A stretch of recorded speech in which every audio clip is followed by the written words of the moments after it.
Yes, ladies and gentlemen. Hello, hello, hello. And welcome to the Dr. Molly Fry Hour with your esteemed host, Dr. Molly Fry. How are you? Hey, I'm good. Good. It's beautiful. We've had 5 days of glorious sunshine. I know. It's nice, right? Awesome. Beautiful. A little chilly if I just had to complain, but I love it.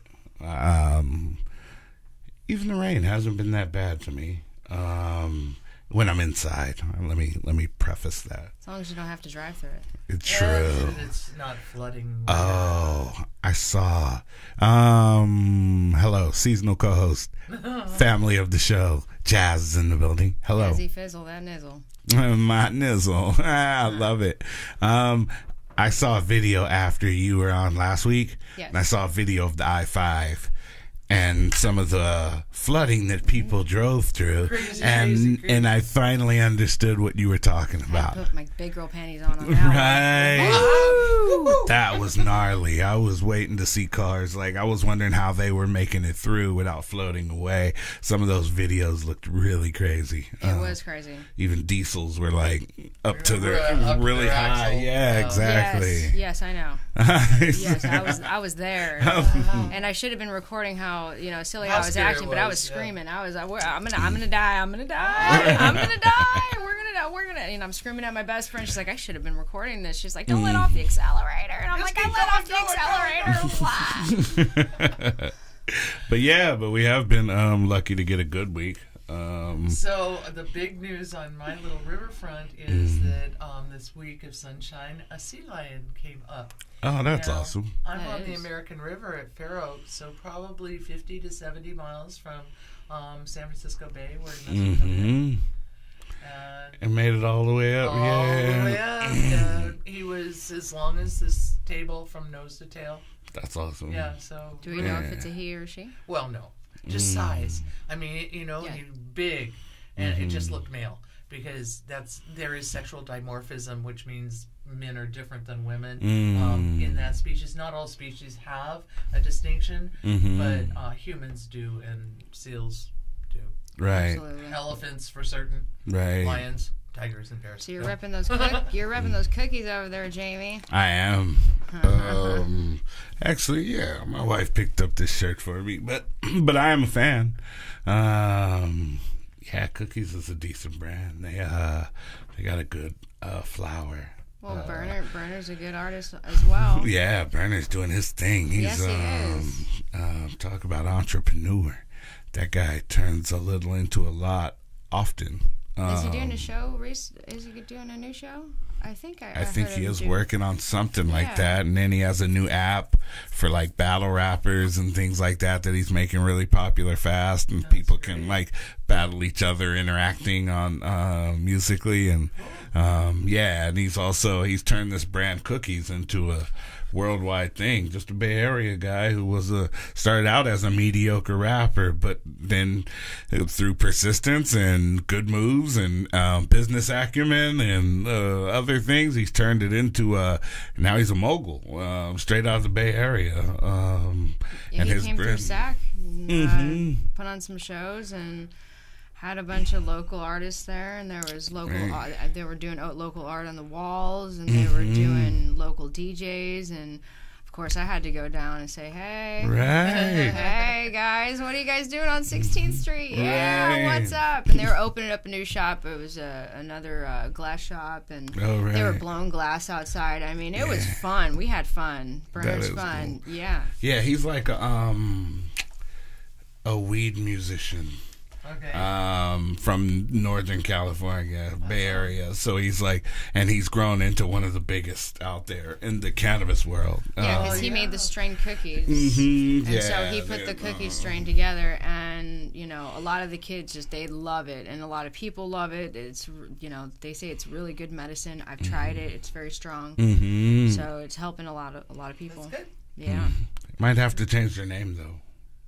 because it's called Girl Scout cookies. Branded, no, and then he's turned it into cookies, but the original name was Girl Scout cookie. I know, and that is a sativa, no, an indica, and I use that at night to sleep when I need it because yeah, that came from the guy we're speaking of, the burner and it's guy. An excellent strain. I mean, it's amazing how little I need to put me, because I have mid-sleep insomnia, wake up at 2, and sometimes I'm up until 4 the next morning, or sometimes never go back to sleep. Oh, wow. Yeah, so it's really disruptive, and just 1 or 2 breaths, and I'm able to medicate and go back to sleep. And get back to sleep. Yeah. That's good. But yeah, I figured he made, because the government was talking about cracking down on child-friendly names of cannabis, because it's anything alluring. That had to do alluring to children. Yes, if it catches their eye, or what else? They use symbols or packaging. We're not allowed so Girl Scout cookies is probably on that list. Type. Oh yeah, I don't know, but I would assume it could be. Even the bright colors, because they had that horrible situation with the spice. And the spice was deliberately marketed to kids, and since it wasn't illegal, it could be in a liquor store, and bright-colored, shiny packages. Terrible. Even in candy form, even in an edible form, they're going against doing it like bears, like the gummy bears. Bears, yes. You know, and the thing is that, of course, is overkill. But since they don't have a reasonable and sensible policy, they got to go for what is hysterical. True. I mean, you give your children gummy bear vitamins. Okay, this is called mature and responsible parenting. You let your children know these are not candy. My mom never let me have them when I was a kid. Back then it was Flintstone vitamins or whatever. And I always asked, and she said, because I never want you to think that medicine is fun or good or positive, you know. And I think that's, you have to have your intuitive, this is a medicine, this is, you know, not just because it's pretty means you have to eat it. I mean, this is discipline you need to teach people. Definitely. No, you're right. Packaging and is a big part of, especially the children and things, making things look cool and making them want it. And they could be pods. That's the perfect example of it is cool, those bright colored funny little squishy, pod things, fun squishy, to play feels with, neat and everything else. But it was so attractive that they have overdoses virtually every day from a child who pops it in their mouth, squish, swallow. Oh, wow. And it's deadly. Well, if it's like alcohol, let's just go on that basis, you know.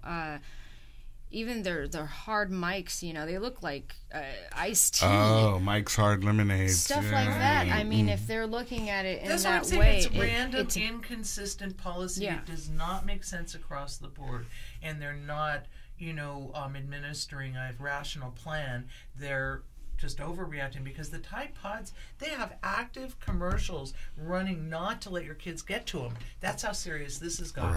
They've actually made a new top. I've seen it on the new commercials now. They've made a new top to the box that makes it more difficult for a child to get into. Yeah, I guess it's safer, you know, to actually lock it. There's some kind of locking mechanism now that you have, that comes with them. They made that attractive, right?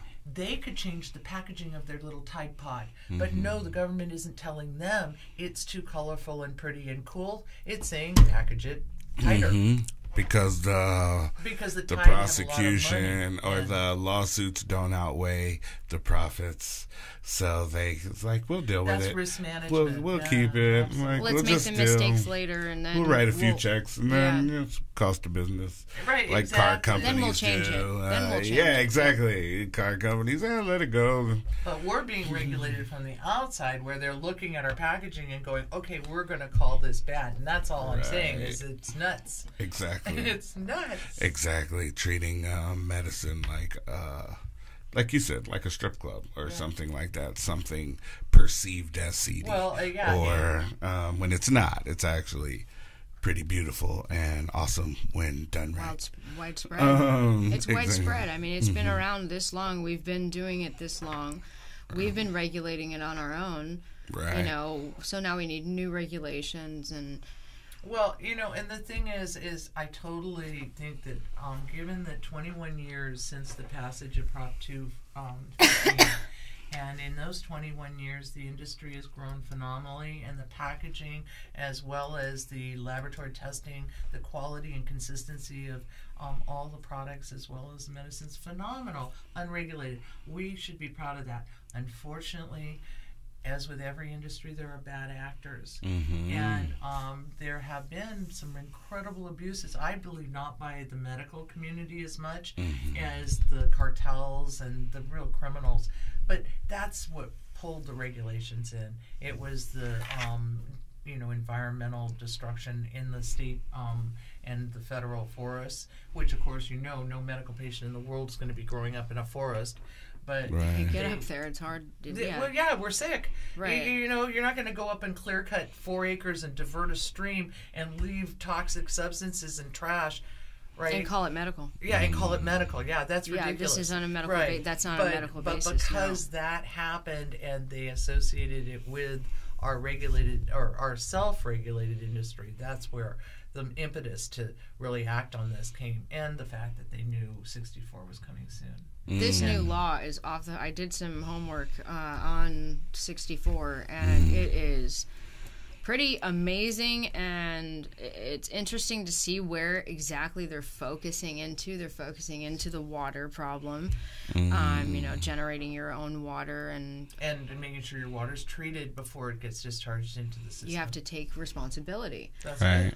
Now, the patient's part was, a bit peculiar. I could understand that, people don't want within a patient rights for it to be sold individually, but you can, actually have a caregiver, and that caregiver can have 1,000 square foot they can have up to 5 patients per caregiver. Right. And that's 1,000 square foot area per patient, which is good, but it can't. I don't know exactly how that works. There's got to be some more protocol to that. But just to clarify, you accidentally misspoke. It's 100 square feet per patient. Yes. Right. You said 1,000, but that's okay. Just clarify for our audience. Yeah. No, did I say 100? I did say 100. Well, whatever. It's all on tape. Trying to make sure we got it right. It's 100 square feet per patient.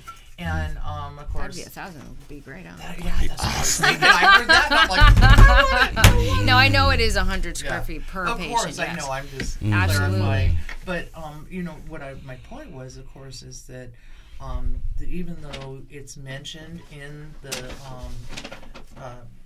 64, which is recreational, according to some lawyers I've spoken to, the medicinal aspects that come under 215 all remain essentially intact. The rights of the patients, okay? It's just they're trying to refine they're trying to get rid of the collective model. They want to get rid of this idea of cooperatives, collectives, or communal distribution of marijuana.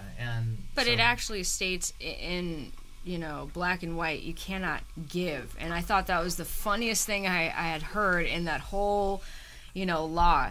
You cannot give. I can't give someone marijuana. That's not going to happen. That's why. I know that's not going to. I just put LOL right now. I got circled in. I'm like, no giving. Come on. You can't stop giving. Right. I asked the same question, and the actual reasoning for that was that they thought it was a workaround for distributing, and so you could give it away and they give you a donation, which would be sales, and then they said that would be the caveat. When you gave something, then they would reciprocate you with something in kind or barter or something, and then they wanted to tax that. Well, you can add on any other definition you want to giving, but giving does just mean giving. True. Well, you know how they work. I understand they're trying to clear the gray areas. And how medical works in that gray area right now, where people still claim donations, and I'll give you this weed. Yes. But it's a donation you're giving. You're not buying by it per se. Yes. Which is just what we have to do right now. But it's like saying you can't give someone a bottle of alcohol. Exactly. Come on, let's go. If you want to refer to it, if you want to be and model alcohol, then we can give. You can't stop someone from giving someone else alcohol unless they're not 21 years old. Then it becomes a legality. Right. But you can't give. Any able-bodied That was a silly word. You cannot give. I have to tell you, though, that legally, under the law, the federal law, of course, it makes no distinction between selling and giving. And actually, that's what happened to Dale and I. We were giving away all the medicine free. We had the property and we could grow it, and my patients were sick.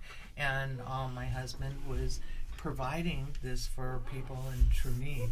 And the little person that we hired to drive it around, he got a donation of $10 for every delivery he made, but that was to take care of his car, gas, wear and tear, whatever all that was. So it didn't matter, we still went to prison. Just saying. Yes. Yes, so it is true that they don't make a distinction. Yeah, still can't give. Yeah, right. exactly. So now it's in black and white. You cannot give. Eddie Lepp You can't. Yes. was giving away 80% or 90% of what he was growing for the 38,000 plants or whatever. When he got busted, said he was giving away most of it, and they still federally charged him and took him to prison for And now it's a 9.5 years. Now it's the law. You cannot give. That blows me away, but that was the funniest thing I saw on so far thus in the whole, I mean, the outdoor, the indoor, the mixed lights, all of those things. That was a different controversy to look at all the different the really nurseries good thing that Prop 64 does for us, it decriminalizes small amounts of cannabis, so Absolutely. It's going to free up our jails, and it gives parents rights. That just the fact that you're using cannabis, it does not give them a right to call CPS and question your ability to parent.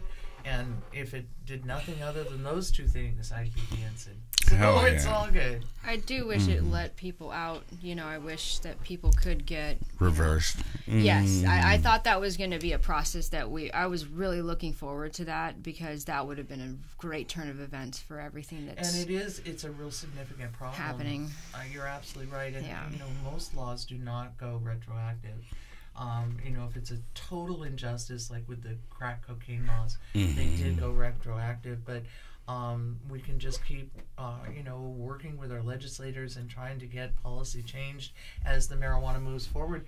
I know that there are over 50 people who are doing life sentences right now for cannabis. Now, I'm not going to address how they got involved, whether it was, you know, large quantities or whatever, but still, it's a plant, it's an herb, and I think there are better ways to serve, you know, whatever wrong you've done than spending an entire life doing nothing in a prison.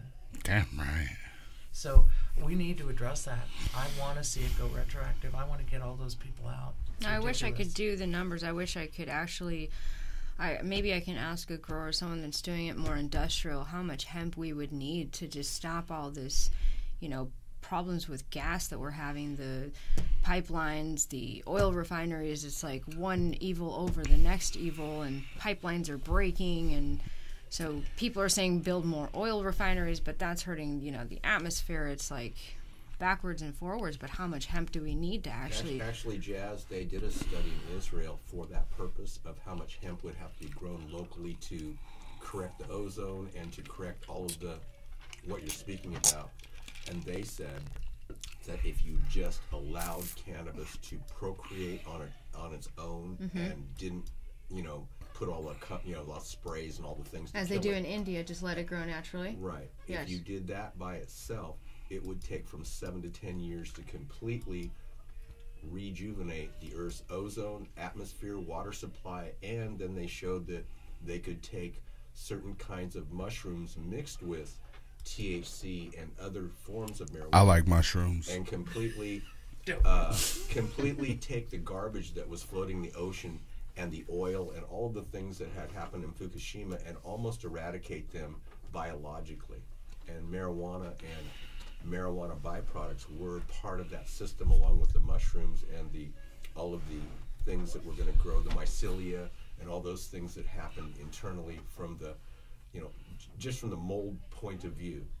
And so to counteract the mold, because then the mold would be sucked into the mold of the mushroom, even via air, because I could see that happening.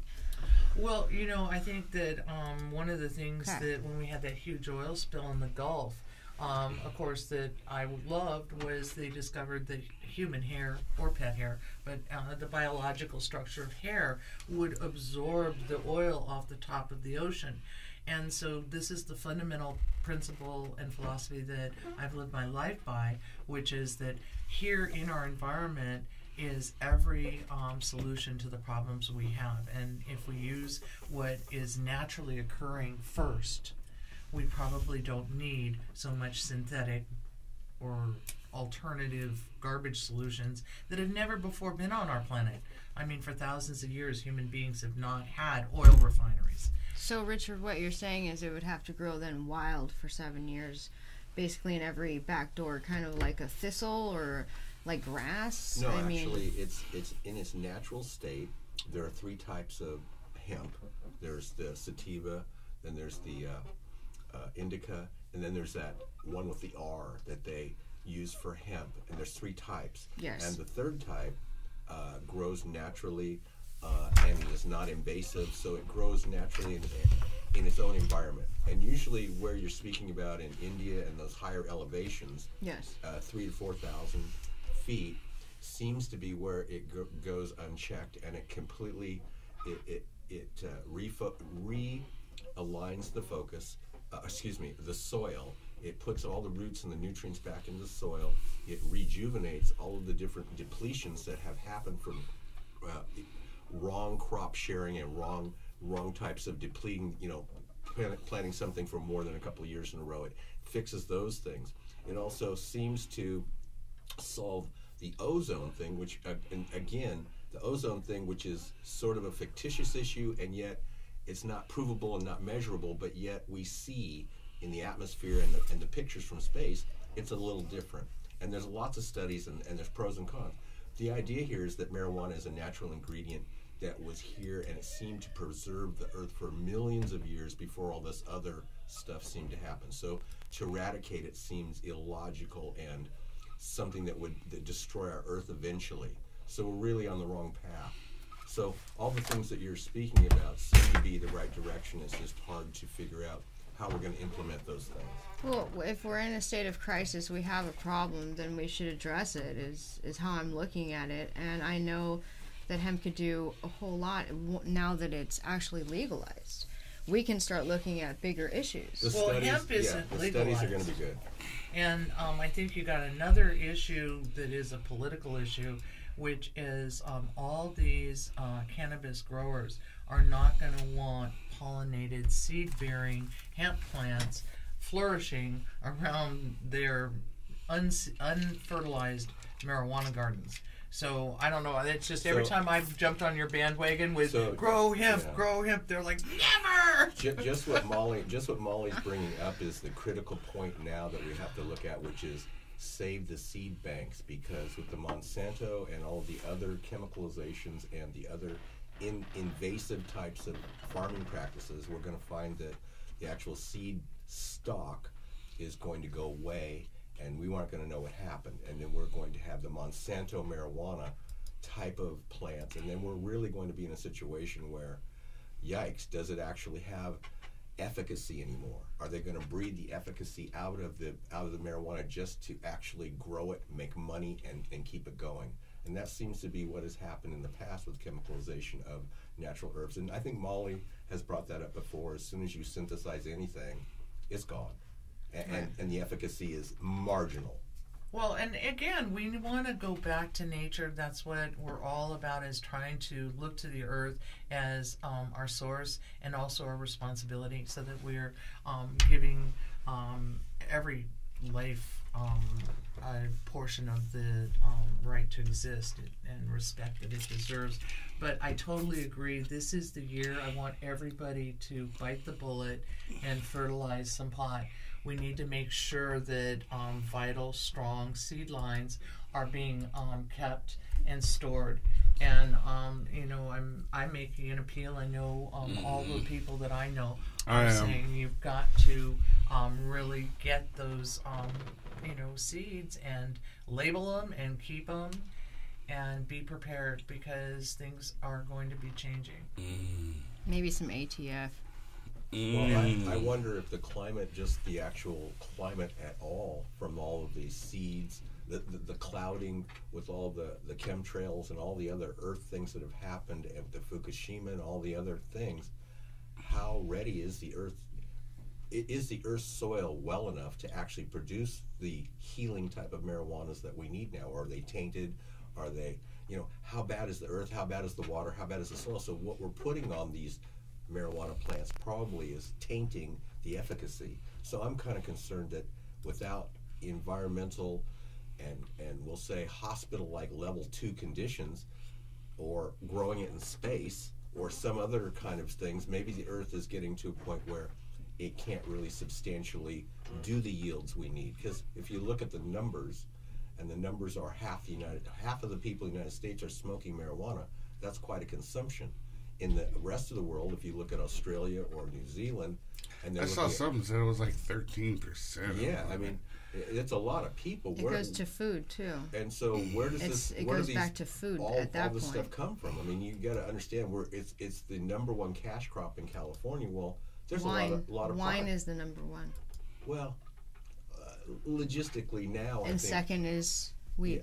Well, okay. Wine and weed. Yeah. So in California, you got to really look at what they're saying and what's happening here. So we really have to pay attention. As Molly said, we got to look at the seeds. We got to preserve them. We got to really understand what we're doing, and we got to get on it. And hopefully, we're going to do that before it's too late. Yeah, because if we don't have enough, of good earth for the plants, that goes then back to food. I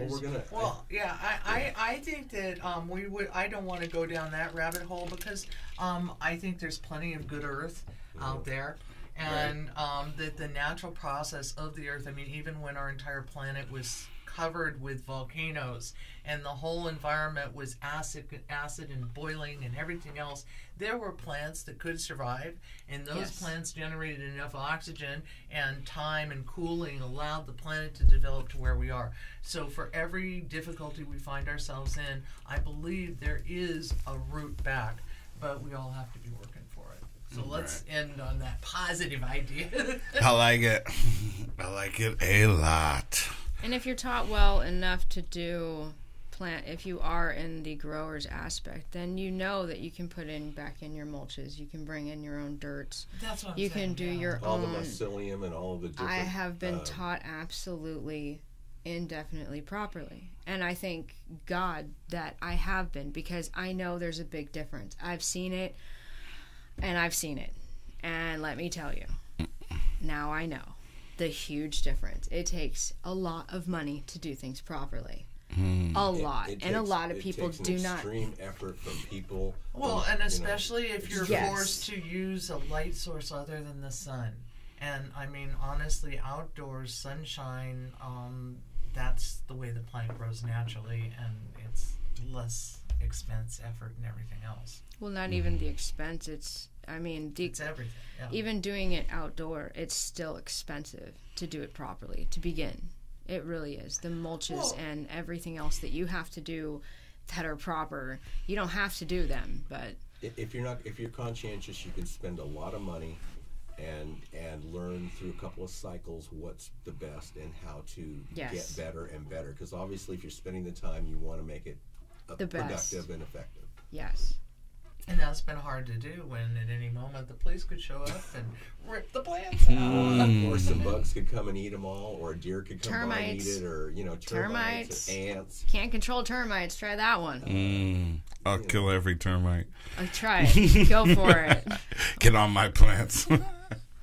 I don't know if anyone knows, but we've been joined by Steve Feingold. Yeah, he's been on camera. Over there chit-chatting, just wouldn't want anyone not to know who was here. I like you guys, and you guys know what you're doing, so that's why I'm coming by. Okay. So, before we get out of here, book update. What are we doing this week? Is it a good week? All right, it's a good week. And Steve is meeting with the men. They're going to do cover designing on Thursday. And, it's coming together, and I love the program and the pictures, and we're just putting it together, and then we're gonna have books. Hopefully soon. This has been the longest upload to having a project that I've ever gone through. Damn it's right. Sickeningly slow, but I have faith and everything in the right timing, and it will come together like that's butt right. cheeks. That's the way it's supposed to. And it Smack will 'em, be smack beautiful. And it will be awesome Yes. once it's done. I'm so sorry that I had a meeting scheduled that I had to change our time, but No you're worries. so beautiful to fix No worries. and help me out. I just wanted to add that Molly's book is not only coming together well, she is very particular and fastidious about the information, and so she has gone over and over everything so many times that by the time the book is out, it will be like a holy grail. So She'll probably be able to just recite it. Yeah, well, I think that it'll be enjoyable and people will derive hope, and that's what I really want the book to do, is to give people a reason to go, you know what? I can get through this, because life is like that. It has ups and downs and sidewayses, but you know what? You just keep your one foot before the other and keep walking forward, and you can do it. Damn right. That's right. I You love give it. us hope, Molly. That's what I'm hoping to. Dr. Molly Fry Media on Facebook. Leave a comment, leave a question. Yes. Tell us what you want to hear. Say hello. Say hey. Come by medicalmaryjane.com and join the community and say something and say hi. Leave your name and number and say something hi. And of course, this is the Molly Fry Radio Hour, and with Jamie, who is our fabulous commentator and director. He is not on camera. Or microphone. Oh, but he is our director, and he is the smooth We, of this deal. we So appreciate it. They appreciate don't. his efforts and They're time. not hearing Thank any you. of it.